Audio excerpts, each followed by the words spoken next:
Good morning. I'm ICE Enforcement and Removal Operations Executive Associate Director Marcos Charles. Thank you for joining us this morning as we keep the public current on the status of Operation Metro Surge. As you know, DHS has arrested over 10,000 illegal aliens in Minnesota in the past year and over 3,300 illegal aliens since we launched Operation Metro Surge on November 29th. But instead of discussing statistics, we're going to discuss it's important to know that there's a cost for everything, and the cost of Minnesota's sanctuary policies is steep. ICE is in the Twin Cities to remove criminal illegal aliens who have been released from jails and prisons despite the risks they pose to the public. The people we've arrested here are not people you want living next door to your families, your children, your parents, or your best friends. They're criminals like Salvadorian criminal illegal alien Carlos Antonio Flores Miguel, an MS-13 gang member and registered sex offender with a final order of removal from 2021. He was deported 4 times and convicted of illegal entry twice and was charged with strong-arm rape and resisting an officer. Despite being arrested in El Salvador for robbery, the Biden administration released him in the United States in 2022. When we arrested him, he punched and kicked our officers and even attempted to grab an officer's gun. I don't know if it's up there, but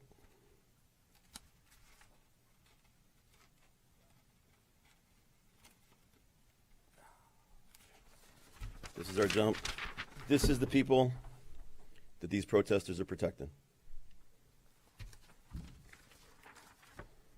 We also arrested St. Lucian criminal illegal alien Nelbert Joseph, who has 11 criminal convictions including larceny, stolen vehicle offenses, and has a final order of removal in 2023.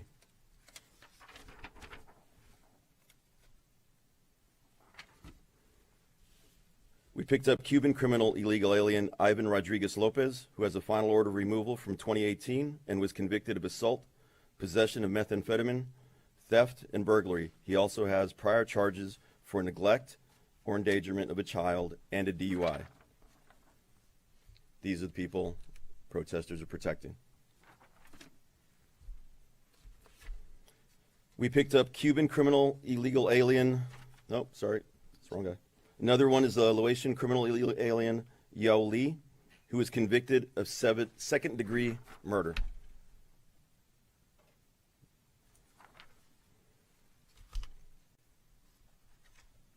And a Mexican criminal illegal alien, Pedro Laguna Cruz, who has multiple DUI convictions and a conviction of possession of controlled substance.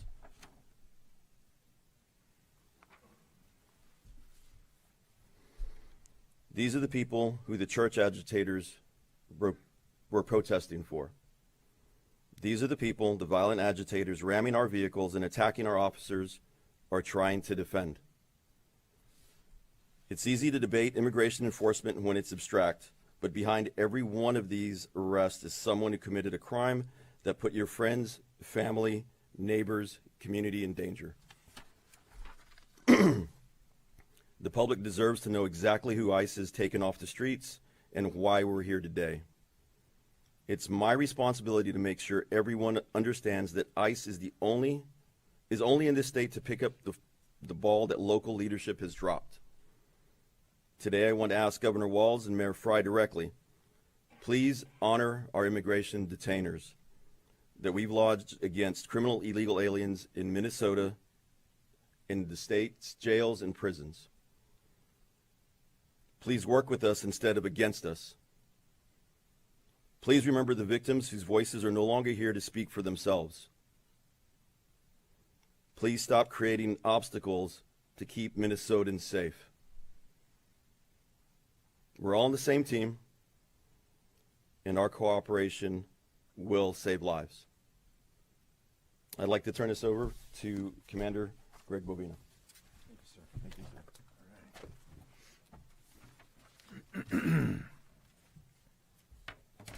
Well, good morning.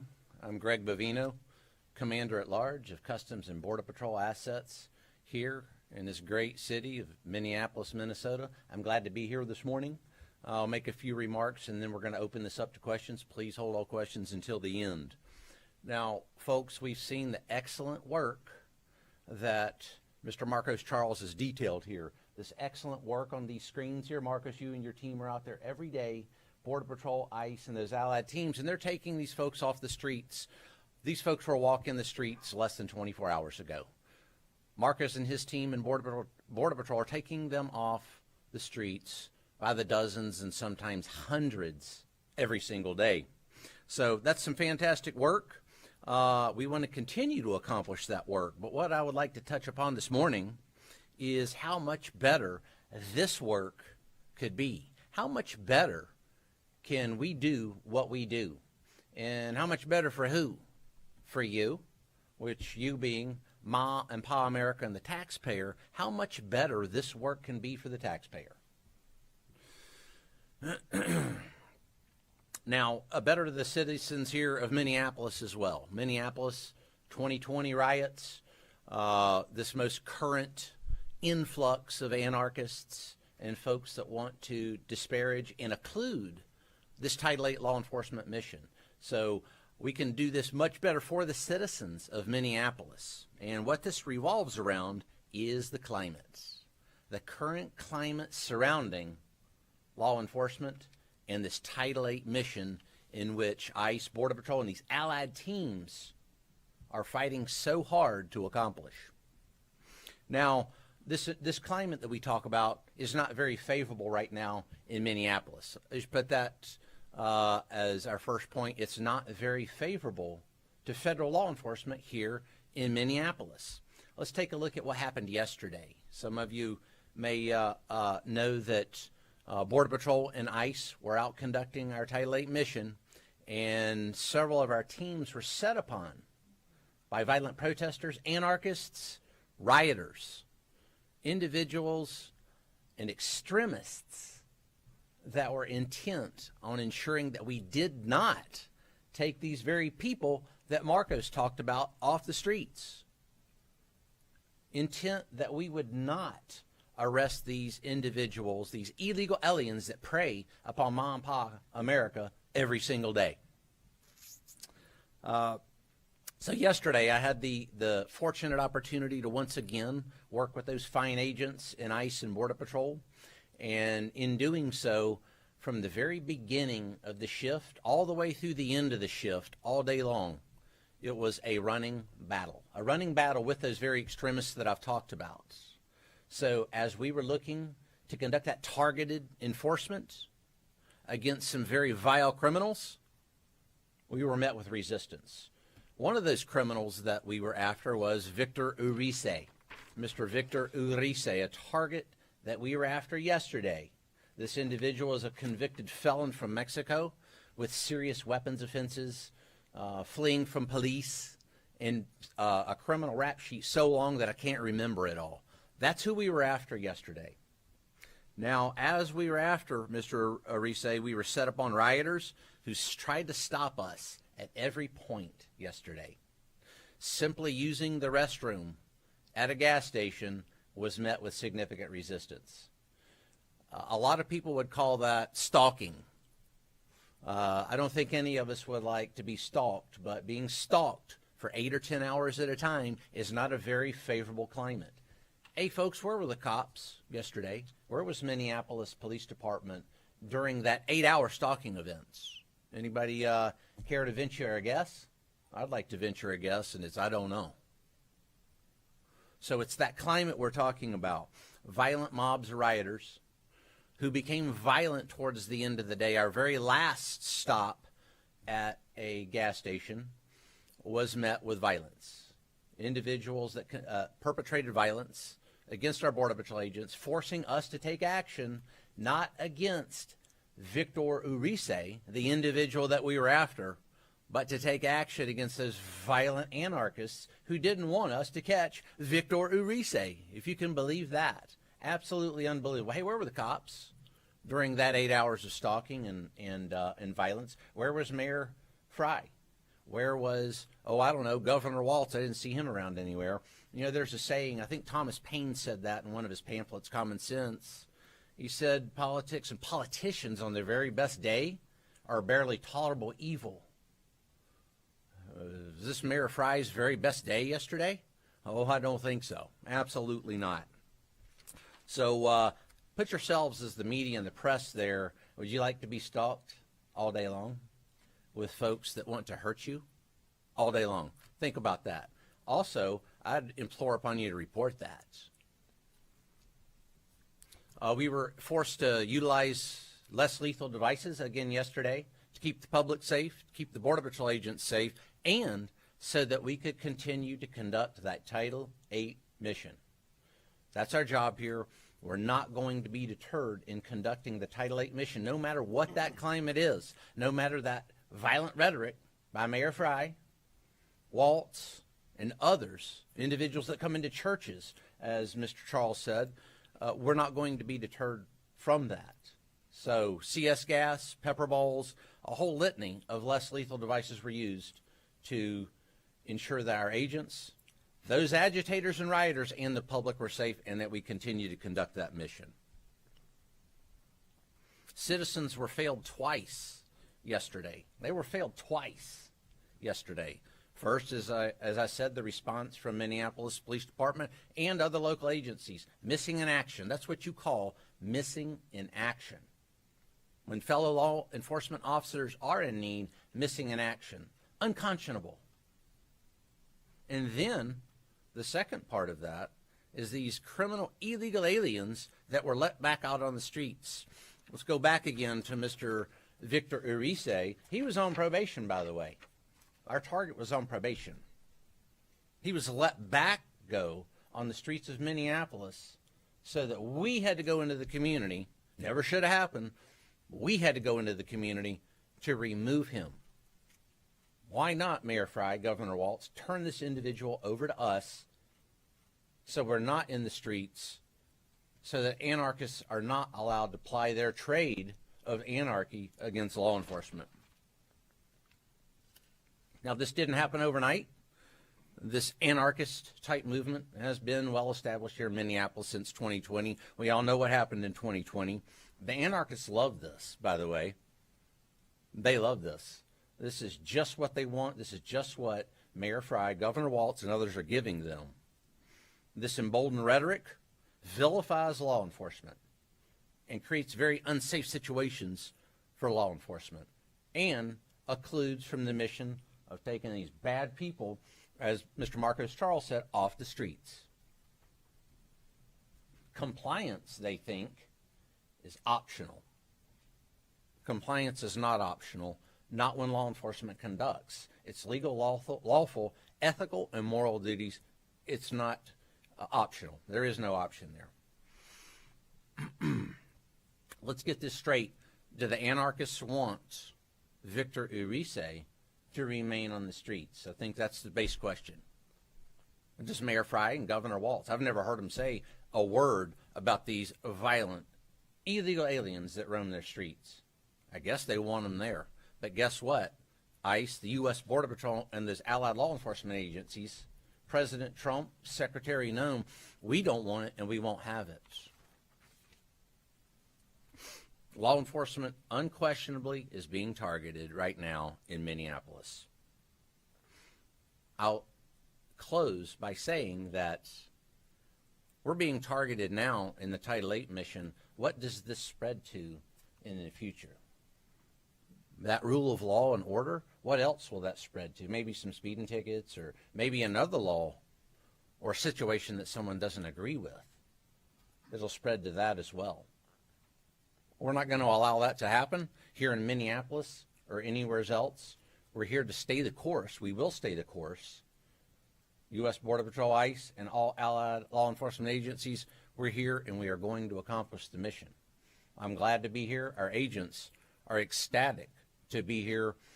ICE agents are glad to be here. Removing that off the streets, it will continue. Thank you. Commander. We'll start with Nicole for the name and outlet. Sure. Nicole Stranga, CBS National News, Commander Bubino, EA Details. Thank you so much for being here. 2 days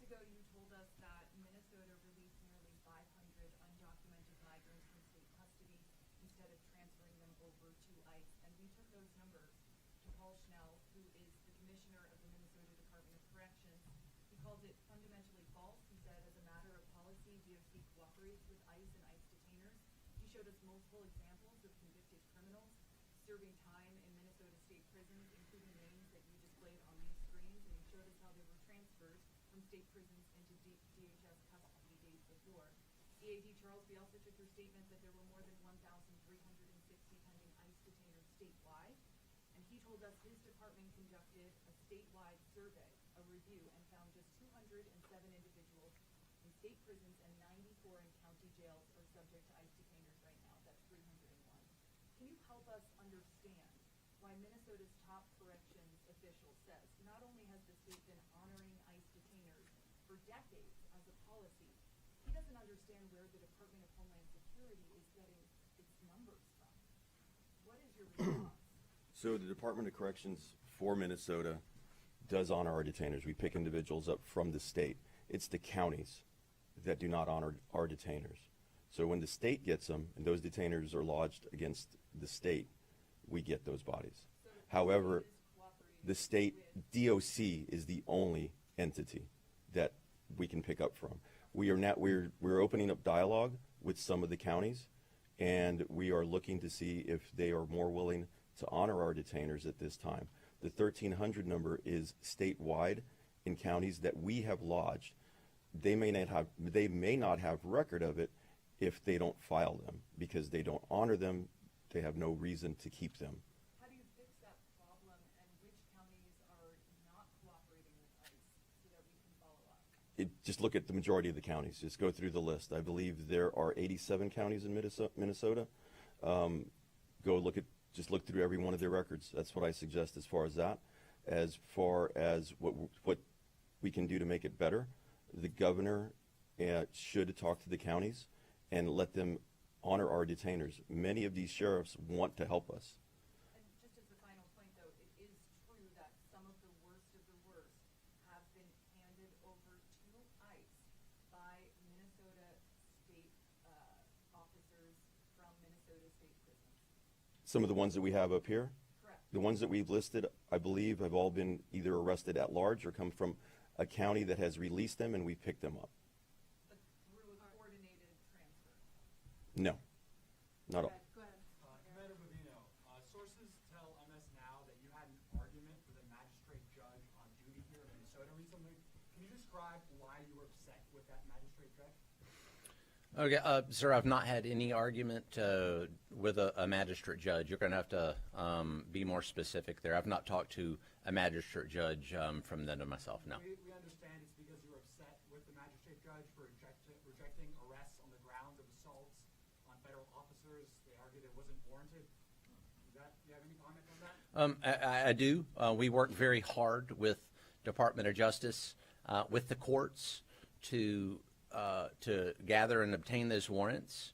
One of those warrants, we'll go back to Victor Urice here. We did work several days to get a warrant for this individual, and we worked through what we needed to do to get a warrant for this individual. And we're going to continue to work with judges and the courts to obtain these warrants with those judges. And then final question, do you have any moral or ethical qualms about detaining a 5-year-old on his way back from preschool? Be more specific. Liam Ramos in the Columbia Heights School District, do you have any moral or ethical qualms about that? We conduct legal, ethical, and moral law enforcement missions here in Minneapolis. So as far as what you're saying with that particular individual, you'll have to be more specific, because I didn't detain a 5-year-old. And we're going to continue with that law enforcement mission.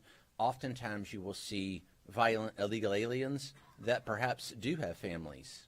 And those violent criminal illegal aliens are going to be arrested. I've got no qualms about making America a safer place when we arrest those illegal aliens. Next question. Commander Alex Capriello with News Nation.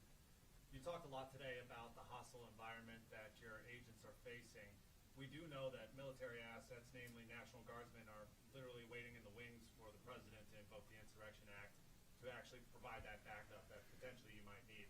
Would you encourage the president at this moment, given what you've seen on the ground here in Minneapolis, to invoke the Insurrection Act to help you? I give Secretary Noem and the president, as do the other law enforcement leadership here, information briefs and data points multiple times a day so they can make any decisions that they need to make as to whether to put troops on the ground or not. So I'll leave that for President Trump and Secretary Noem based on the vast amount of information that is parlayed to them each day. And a quick follow-up, you used some tear gas yesterday, and I know you just mentioned it, but obviously there was a recent ruling that was an appeal from the Department of Justice to allow your agents and federal agents to use those types of measures. Can you comment on what that allows you and your men and women to actually do out here on the ground?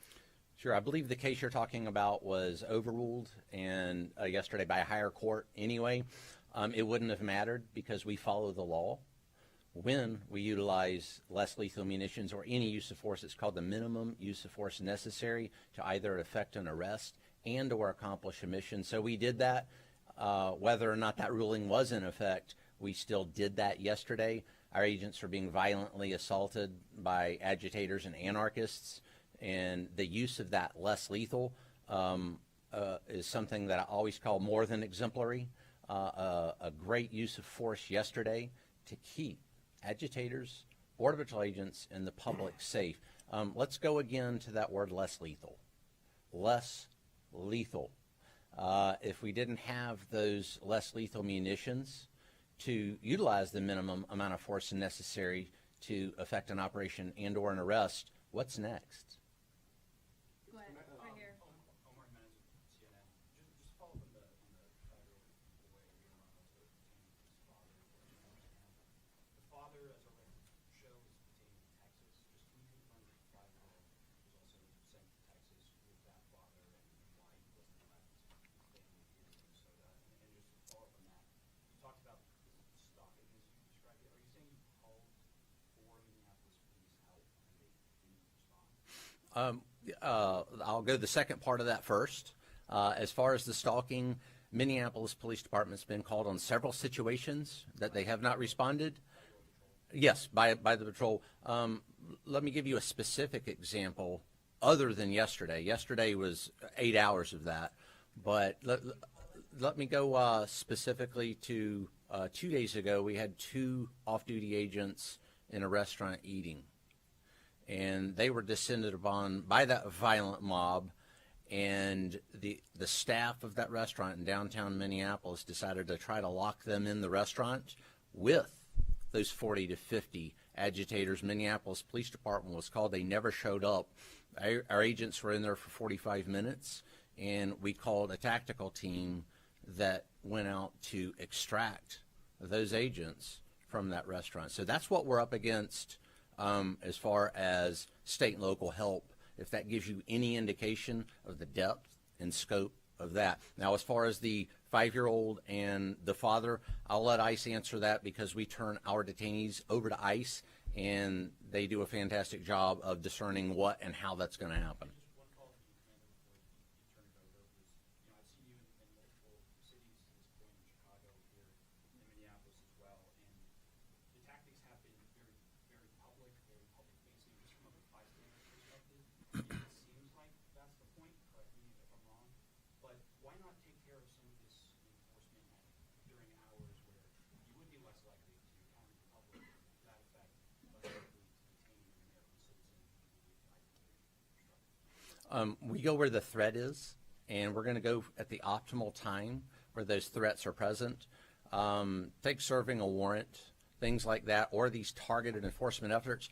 What you may not realize is those efforts occur 24/7. Oftentimes, we cannot control where that suspect is at a given time, but what we can control is a safe time to apprehend that suspect. Oftentimes, that's early morning hours or when we encounter that individual that is alone or perhaps not near a crowd. So that's why we're in an area. It's just even getting in or near the area we're set upon by anarchists and rioters and things like that. All right, right here. Frankie with WTCO here at CBS. Do you have any updated numbers of how many are here been infused Sure, I won't give you an exact number. Those numbers are going to remain law enforcement sensitive, but several thousand Border Patrol, ICE, and allied teams, so several thousand.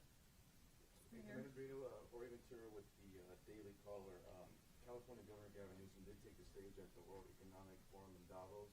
Speaking to World Leaders, he actually took a direct shot at you. Newsom saying, quote, Greg Bovino is dressed up as he literally went on eBay and purchased SS scarves, secret police, private army, masked men are disappearing people with no process. Just, do you have a response for the California governor who just made those comments on stage?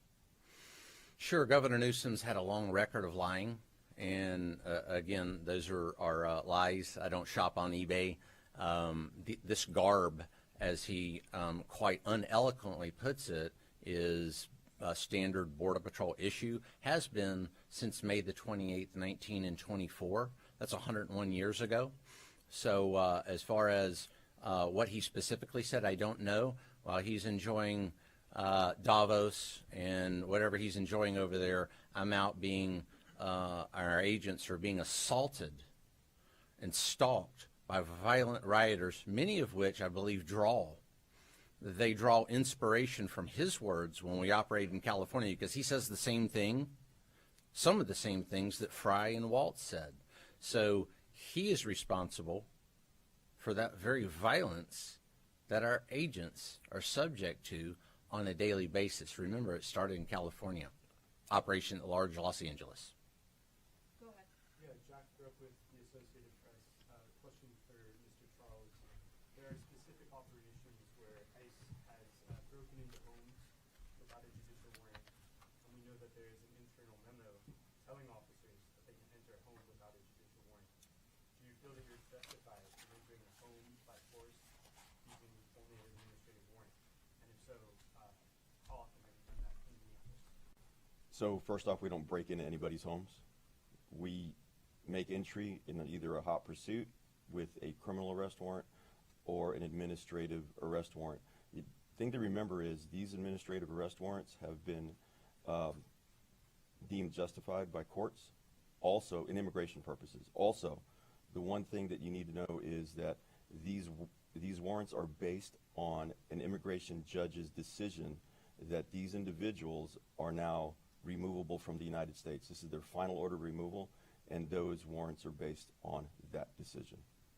The second question, just how many cases have there been where you have entered a home using only an And again, right now that's law enforcement sensitive. I'm not going to go into those numbers. Peter, also from Carolina. Commander, you said yesterday with the MPD, calling them. Did you actually call Minneapolis police yesterday during that? And at a certain point, you obviously are very visible, big, people recognize you and you're on about with these agents. Do you think that your presence on his operations is helping or hindering in the moment? Sure, I think anytime law enforcement is conducting that Title 8 mission, it certainly helps. As far as tactically helping yesterday, actually I do, and I'll explain that. Is that violent mob decided, perhaps because I was a bit more visible, to follow us. 16 other strike teams out in the field yesterday arresting dozens of those criminal illegal aliens were relatively free from that. So I believe if they want to focus their attention on me, that's better than focusing attention on those Border Patrol agents and ICE officers doing that lawful mission across Minneapolis. Did you and your teams call Minneapolis police yesterday? Yes, at some point, yes. All right, last question right here. Eric Shalou from KCB. Thank you for taking our questions. People in Minnesota want to know when this surge will end. Has there been a date set? Is there a certain number of people you want to apprehend before you decide to ease the surge? We've seen DOJ filings that put a number at over 60,000 people. Explain to folks how long you're going to be here and As Marcos's team and U.S. Border Patrol work together, and we continue to apprehend dozens, if not hundreds, of these criminal illegal aliens a day, we're going to continue conducting that mission. We're not going to put a date or a timeline to stop this mission. This mission's ongoing until there are no more of those criminal illegal aliens roaming the streets of Minneapolis. is there a number though? You have to have a file. There is a number, and it's called all of them. Yep, you bet. All of them. We're not going to allow criminal illegal aliens to walk the streets and have more Molly Tibbetts, Jacqueline Nungare's, and all the other ones. I mean, you're worried about numbers. I'm worried about the deaths of Americans. Let's talk about that a little bit. Maybe Jacqueline Nungare, what her last moments were like. How come we never talk about that? And you're worried about numbers. Wait, no, hold on. Numbers? Jacqueline Nungare. Numbers, but your numbers, Jacqueline Nungare, well, actually, we never hear about her or the other thousands of American citizens. I'm worried about that vastly more than a number or a date. We're going to make Mom and Pa America safe. President Trump is, Secretary Noem is, and we're going to get them all. Did that answer your question? Sir. Really quick. Thank you. Hey, Chief Rubino, really fast. Can you comment on the Vice President coming? Very glad to have the Vice President here, Mr. Vance. He obviously, Mr. Vance is a supporter of the Title VIII mission. He knows what's at stake here. He knows what's at stake in Minnesota and nationwide. And one of our most ardent supporters of that Title VIII mission, one of our most ardent supporters of taking criminal illegal aliens off the streets, J.D. Vance from Ma and Pa America. Just like President Trump, Secretary Noem, he's for Ma and Pa America. And I can't think of a better individual to come down and talk to those Border Patrol agents and ICE officers. Marcos and I were talking here just before this press conference. One of the things that J.D. Vance does is he wants to hear from the rank and file Border Patrol agents and ICE officers. That's something very unique to him. He wants to come down and talk to them individually, see what's on their mind, their issues, concerns, and what's going on the ground. You don't see that a lot, but you sure see it with the Vice President. Vice President Vance, we can't wait to see him. We're glad to have him. All right, thank you, sir. Thank you. This way, sir.